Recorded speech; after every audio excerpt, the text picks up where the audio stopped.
kemudian butir-butir yang penuh isinya dalam bulir itu. Apabila buah itu sudah cukup masak, orang itu segera menyabit, sebab musim menuai sudah tiba. Katanya lagi, dengan apa hendak kita membandingkan kerajaan Allah itu? Atau dengan perumpamaan manakah hendaknya kita menggambarkannya?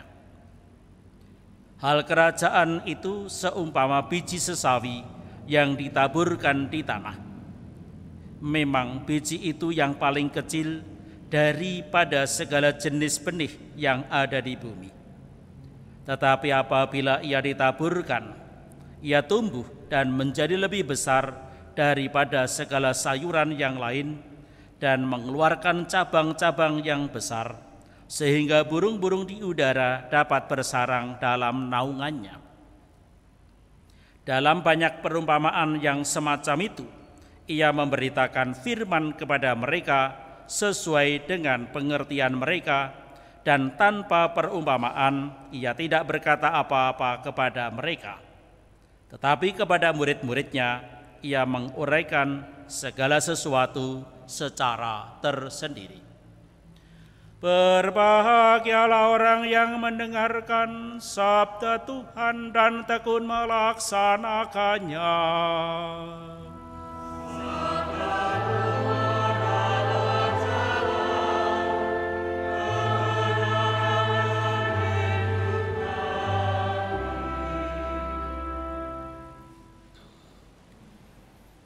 Saudara sekalian,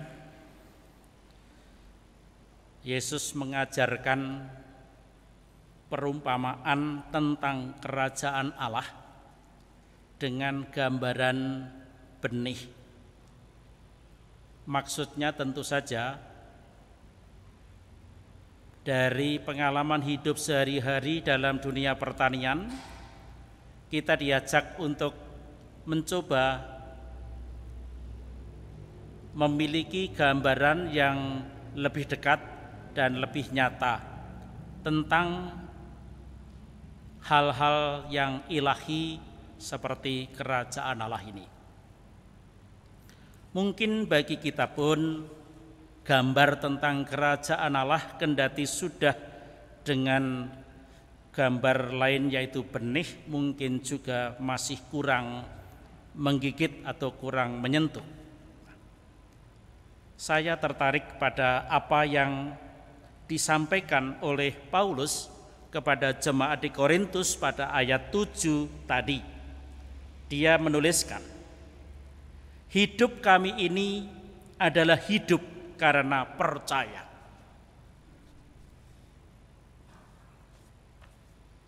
Apa yang ditulis oleh Paulus, kalau kita terapkan ke dalam diri kita, rasa-rasanya itu yang lebih terasa, lebih menyentuh. Karena itulah yang terjadi pada kita. Dan kalau kita mengingat apa yang diajarkan Paulus, yaitu tentang keutamaan-keutamaan Kristiani, itu juga akan menjadi benar. Kita juga bisa mengatakan kita hidup karena mencinta. Karena tanpa cinta, mana mungkin kita ada di rahim ibu? Mana mungkin kita dapat menjadi sebesar ini? Semua itu karena cinta. Demikian juga keutamaan yang lain, kita hidup karena kita berharap. Harapanlah yang membuat kita memiliki masa depan, dan itu yang sepertinya menarik kita untuk menjalani hari-hari hidup ini, memberi makna kepada perjalanan harian suka duka kita dengan yakin, dengan mantap. Di dalam surat Paulus kepada jemaat di Korintus, surat yang pertama bab 13 yang diberi judul umum madah kasih, di sana yang paling akhir pada ayat 13 disebutkan 3 hal itu. Iman, harapan, dan cinta.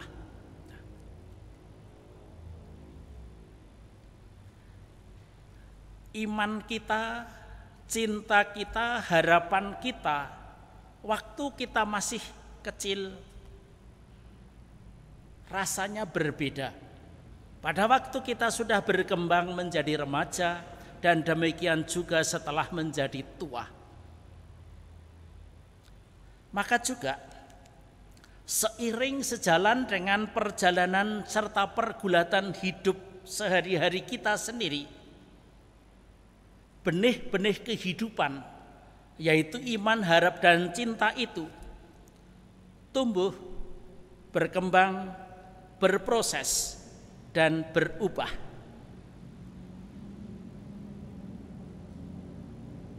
Bukan hanya berproses, tetapi yang terakhir juga akhirnya teruji.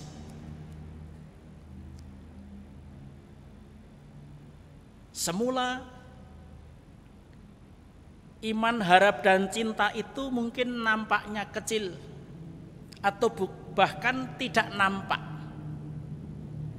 Tetapi seiring dengan pengertian kita, pertumbuhan pribadi kita, itu akan makin besar, makin sempurna, dan makin kuat. Kita semakin sebagai pribadi menjadi semakin kuat, menjadi semakin mendalam, dan kebaikan-kebaikan diri pribadi kita yang semula samar-samar lama-lama menjadi jelas, sehingga nampaklah jati diri kita. Kita itu menjadi orang seperti apa tergantung dari seluruh proses itu. Ujian demi ujian, dari ujian kecil sampai ujian besar, semua akan membawa kita ke sana. Dan batu uji itu ada 2. Yang pertama adalah pemahaman kita, pengertian kita, pengetahuan kita.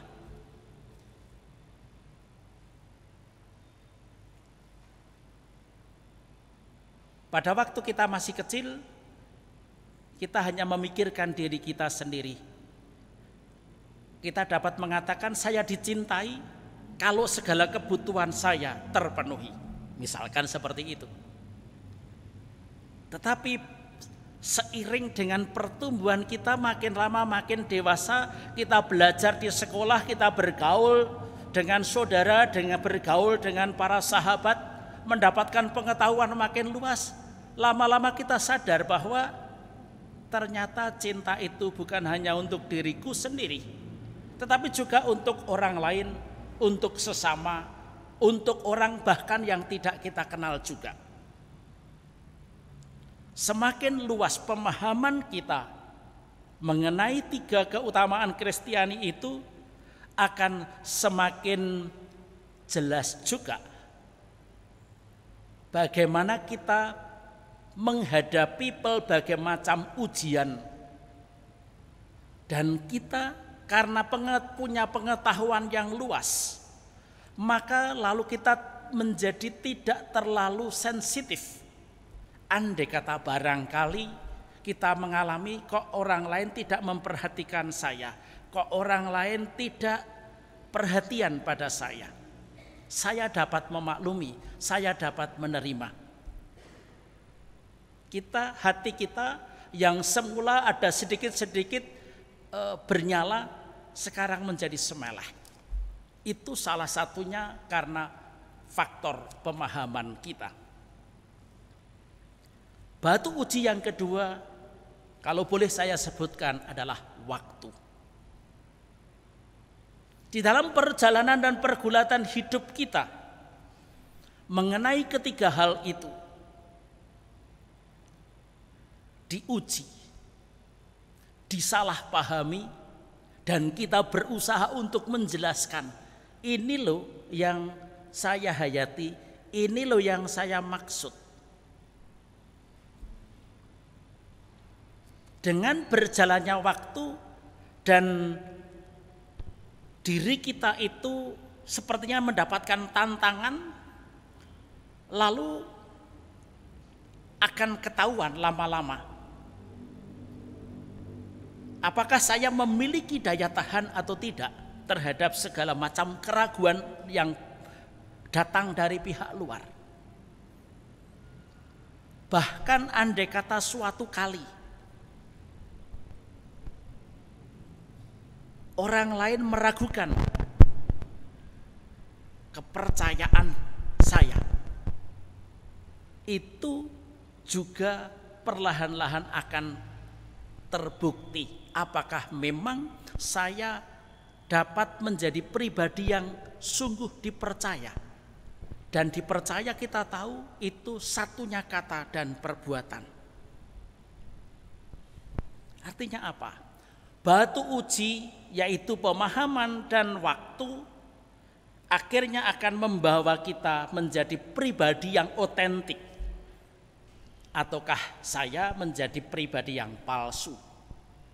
Saya menjadi asli, jujur apa adanya, dan katalah cinta ataupun iman kita menjadi abadi, ataukah hanya sementara saja?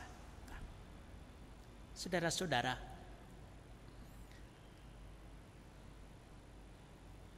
suka duka hidup kita dapat kita lihat dari pertumbuhan 3 keutamaan itu tadi. Apakah iman saya kepada Tuhan yang teruji oleh waktu itu dapat dilihat, dapat dirasakan, disaksikan oleh orang lain bahwa saya memiliki iman yang otentik, bukan sekedar agama, bukan sekedar kesalehan, tetapi iman yang otentik. Masing-masing dari kita akan dapat memunculkan otentisitas iman itu, sehingga penghayatan iman saya, penghayatan iman sahabat saya, penghayatan iman ibu saya dan bapak saya kelihatannya berbeda-beda, tetapi itu semuanya masing-masing otentik. Itu mungkin. Otentisitas justru menyingkirkan keseragaman.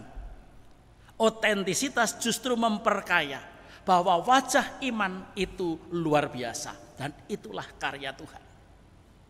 Demikian juga kalau kita bicara mengenai pengharapan, cara kita menghayati hidup dengan punya harapan itu berbeda dengan orang-orang lain.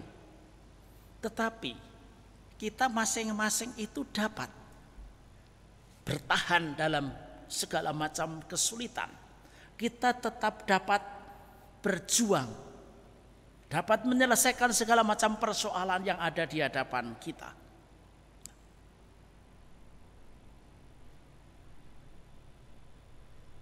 Kerajaan Allah itu seperti benih yang tumbuh.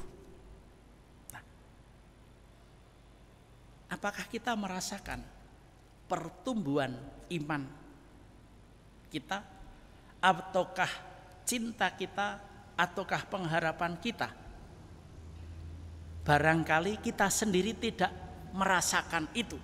Sama seperti tadi, di mana petani juga tinggal tidur begitu saja. Tidur dalam arti bukan kok melupakan, tetapi dia semeleh, percaya bahwa benih yang saya taburkan itu akan tumbuh. Dan nyatanya memang tumbuh. Sejauh saya mengerjakan apa yang seharusnya dikerjakan oleh seorang petani terkait dengan benih, itu nanti akan terjadi pada waktunya. Demikian juga seharusnya yang terjadi dengan entah itu iman kita entah itu cinta kita. Saudara-saudara, bahan yang abstrak ini dapat kita lihat dalam perjalanan hidup kita sehari-hari seperti itu. Dan saya kira orang lain yang nantinya akan dapat memberikan kesaksian bahwa memang saya yang dulu, tetapi juga dapat mengatakan saya bukan lagi yang dulu karena sudah berubah, sudah menjadi mantap, sudah menjadi dewasa. Dulu masih imut-imut dan sekarang sudah menjadi pribadi yang mempesona.